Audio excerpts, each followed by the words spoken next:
Hey everybody, what's going on? It's Randy Wolfe. So congratulations, you're in video number 8 of our video series. If you haven't seen the previous 7 videos, be sure to watch them. But yes, now we are under contract, but don't celebrate just yet. This is where real deals are either won or lost. In this video, I'll show you exactly how to run due diligence like a pro, spot red flags early, and avoid massive mistakes before the closing. Let's protect your wallet and your future. Let's dive in. All right, guys and gals, so what exactly is due diligence? I'm sure you've probably heard the term, and it's okay if you're not real sure. Due diligence is your chance to verify everything the seller told you and everything that you assumed was true. It's where you double check the condition, the value, the legal status, and the financials of the property. Think of it like a home inspection plus a background check plus a financial audit all rolled up into one. This step can literally save you tens of thousands of dollars and years of regret. So you want to make sure you do it right. So you want to start out with a licensed general home inspector. They'll walk through the property and flag issues with plumbing, electrical, HVAC, roof, foundations, and a whole lot more. If something big comes up, let's say there's a foundation issue, cracks in the foundation, roof damage, mold, you'd want to bring in a specialist. A $300 inspection can expose 30 grand worth of problems. So you want to remember to do this, take photos, notes, and ask questions. The more information you can get and informed you are, the stronger your negotiation position may become later when you have to potentially renegotiate, or in some cases you may just have to walk away from the deal. Next, you need to estimate repairs accurately, not emotionally. Now, it's easy to underestimate cost. I'm telling you, when you first get started out, everything seems like it'll take a lot less time to fix and it'll cost a lot less money than you anticipate. It's just sort of the way it goes. So it's very easy to underestimate cost, especially when you're excited about the deal. Think about it. You're pumped. You're so close to getting this deal. You're all excited and amped up. It's easy to start like, well, that probably won't be so bad. But this is where most beginners end up getting burned. So use a trusted contractor to walk the property with you, or, make sure you've got some sort of a detailed check, estimate repairs room by room. You don't want to guess. Make sure you get real numbers and then add a cushion in there. It's a good idea when you're first getting started out even to add even as much as 10 to 15% for unexpected surprises. This will help you stay profitable even when things can go sideways. And on a first deal, oftentimes there's things that you're not anticipating that come up. So it's a good idea to have that 10 to 15% buffer. Now, the next thing you need to make sure of is you got to check for liens, taxes, title search, all of these things. That's when that happens during the title search. A clean title is a non-negotiable. When you are first getting started out buying real estate deals, you do not want to buy something with bad title, okay? Eventually, when you get more experience and you get to be,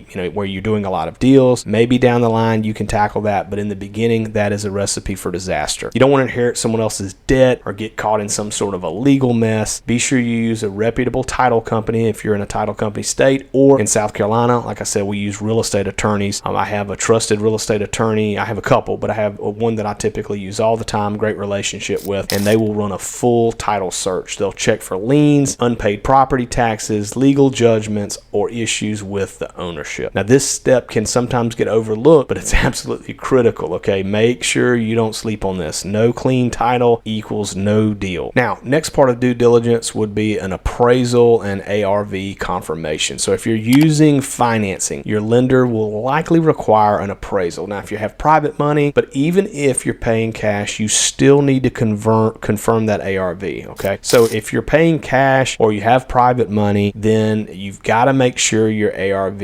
estimate was correct. Look at sold comps, properties with similar size, condition, location. Make sure your projected resale or refinance value is solid. Now, we've done the math already before, but remember, we're using sort of some rule of thumbs in certain situations when we're running our numbers. This is where you really must dive deep into the numbers. Never assume the ARV is higher than what the numbers actually support. Don't do that. Never assume that, well, the ARV in 6 months when I finish this project should probably be higher. Don't do that either. That kind of wishful thinking can absolutely kill your profits. Hey, real quick, if you haven't already, be sure to subscribe to this channel. I'm putting out content every single week, and I would love to have you as a subscriber. We're putting new content. We've got new videos coming out in this series. We also have several several other video series that we're publishing here soon, so be sure to do that. And if you want to take your real estate investing to the next level, be sure to check out my private community. I'll put the link in the description below. I walk members through due diligence on real live deals. We have all sorts of mentorship, just great collaboration. So, avoiding one bad deal itself is worth it for sure. So be sure to check that out as well. All right, so next up during your due diligence is tenant review. If the property comes with tenants, you need to know exactly what you're walking into, okay? Ask for the lease agreements. Ask for the rent roll. This is a history of rent. Ask for security deposit records and payment history. All of those things are important. Are they current on the rent? Are they month to month? Are they a long-term lease? Are there any issues with the tenants that could create legal or financial headaches? Tenants can really be assets or they can be liabilities. So be sure if there's a tenant in the property, you get the full